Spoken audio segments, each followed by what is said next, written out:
नमस्कार दोस्तों, स्वागत है आपका हमारे YouTube चैनल ज्योतिर्वाणी पर। मैं हूं आचार्य गोपाल कृष्ण और जैसा कि आपको पता है कि अपने चैनल पर हम रोज ज्योतिष पर कुछ न कुछ चर्चा करते हैं, ज्ञानवर्धक टॉपिक पर। तो आज हम चर्चा करेंगे ग्रहों के दिग्बल की। दोस्तों, जैसा कि आपको पता है कि ग्रहों के 6 प्रकार के बल होते हैं और उन बलों में से दिग्बल बहुत ही विशिष्ट बल माना जाता है। तो एक एक करके हम ग्रहों के दिग्बल को जानेंगे। और सबसे पहले तो हमें ये जानना है कि दिग्बल आखिर होता क्या है। तो दोस्तों, दिग का मतलब होता है दिशा और बल का मतलब होता है शक्ति। तो दिग्बल वो बल है यानी कि दिशाओं के द्वारा प्राप्त बल। ग्रहों का एक स्वभाव होता है, एक नेचर होता है, और ग्रह जब कुंडली में एक विशेष दिशा में होते हैं तो उस दिशा से उन्हें बल मिलता है। तो जैसा कि कुंडली का हम एक चार्ट ले रहे हैं, आप अच्छे से समझ पाएंगे। दोस्तों, जैसे कि चार्ट है कुंडली का, तो आप यहाँ पे देखेंगे सबसे ऊपर जो हमारी लग्न होती है ये होती पूर्व दिशा, और उसके जस्ट इसके एकदम नीचे चलेंगे सप्तम भाव पे, तो सप्तम भाव हमारा होता है पश्चिम दिशा। वहीं पे जो कुंडली का चौथा हाउस होता है, चौथा हाउस होता है उत्तर दिशा, और इसका जो दसम भाव यानी दसम स्थान होता है वो होता है दक्षिण दिशा। तो कुंडली में 4 दिशाएं हम मान लेते हैं, ये 4 दिशाएं हो गई। अब इन 4 दिशाओं के हिसाब से ग्रह किसी न किसी एक विशेष दिशा को पसंद करता है, अर्थात उस पर्टिकुलर दिशा में जब ग्रह रहेगा तो उस दिशा से ग्रह को बल मिलता है। इसे ही ग्रहों का दिक्बल कहा जाता है। तो दोस्तों, बहुत ही विशेष ये वीडियो होने वाला है, आप वीडियो को पूरा देखें, बिल्कुल भी स्किप ना करें।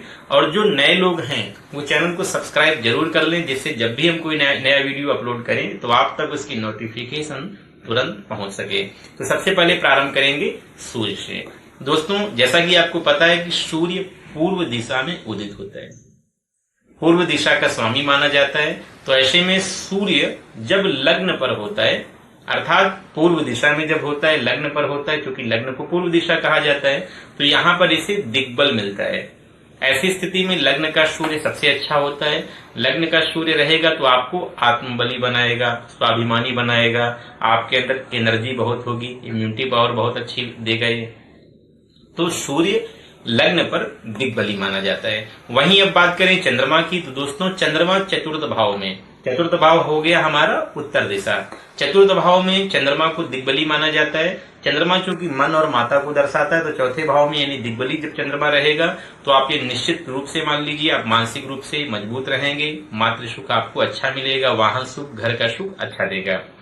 अब आगे हम चर्चा करते हैं मंगल की। तो दोस्तों, मंगल दक्षिण दिशा अर्थात दशम भाव में दिग्बली होता है। मंगल जब दशम भाव में रहेगा तो निश्चित रूप से अपने प्रभाव को अच्छे से देगा। दशम भाव ऊर्जा का भाव माना जाता है, पराक्रम का भाव माना जाता है। तो दशम भाव में यानी कर्म भाव पे जब मंगल रहेगा बहुत ही प्रभावी हो जाता है। ये साहस, एक ज्योतिष की एक कहावत भी है, 10वें अंगारको नास्ति सजाता है किम करिष्यति, कि मंगल दशम स्थान पे ना हुआ तो फिर जीवन का क्या लाभ है। अर्थात मंगल दशम भाव पे राजयोग बना देता है। तो दशम भाव यानी दक्षिण दिशा में मंगल को दिग्बल मिलता है। ऐसे में दशम भाव पे गया मंगल बहुत ही लाभदायक हो जाता है, बलवान हो जाता है।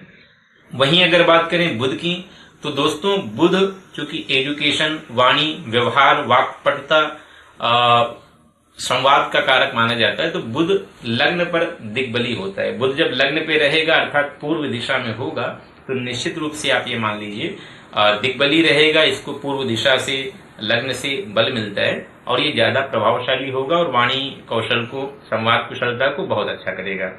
आगे चर्चा करें गुरु की, तो दोस्तों गुरु के विषय में थोड़ा सा मतांतर है।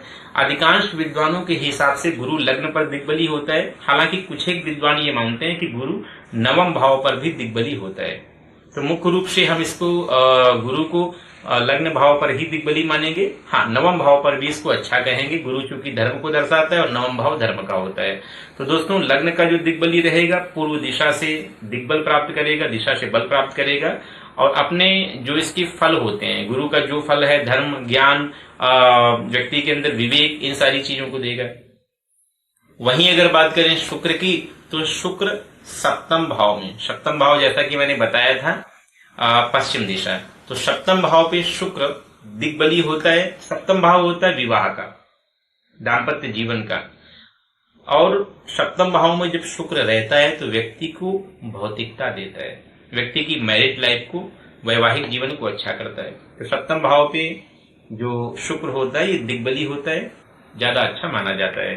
दोस्तों अब बात करें शनि की, तो शनि को भी ज्योतिष में सप्तम भाव पे अर्थात पश्चिम दिशा में दिग्बली माना जाता है। तो शनि भी सप्तम भाव में जब रहता है तो ज्यादा बलवान स्थिति में होता है, ज्यादा लाभ करता है। तो शनि को कर्म का, जीवन में आने वाली विपत्तियों का, संघर्षों का कारक माना जाता है। तो सप्तम भाव में शनि रहेगा, दिग्बली होगा तो बहुत सारी चीजों में आपको लाभ पहुंचाएगा।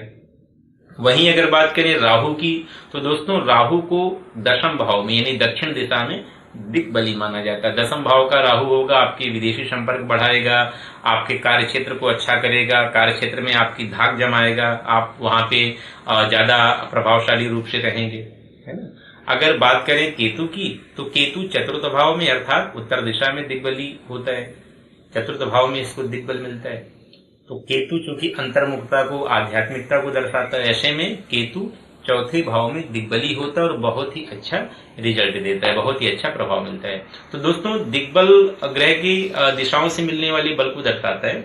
हाँ, इसके साथ में और भी कई सारे फैक्टर होते हैं कि ग्रह जिस भाव पे बैठ रहा है दिग्बल तो उसको मिल रहा है, और उसके साथ में और कौन कौन से बल उसको मिल रहे हैं। कहीं ऐसा तो नहीं कि दिग्बल मिल रहा है लेकिन ग्रह नीच क्या है, यह ग्रह बहुत ही कमजोर डिग्री का है। तो बहुत सारी चीजों का विचार करने के बाद ही फलादेश किया जाता है, क्योंकि केवल एक स्थिति मिलने पर ही हम ग्रह को बलवान नहीं कह देते हैं, बहुत सारी चीजें मिलनी चाहिए।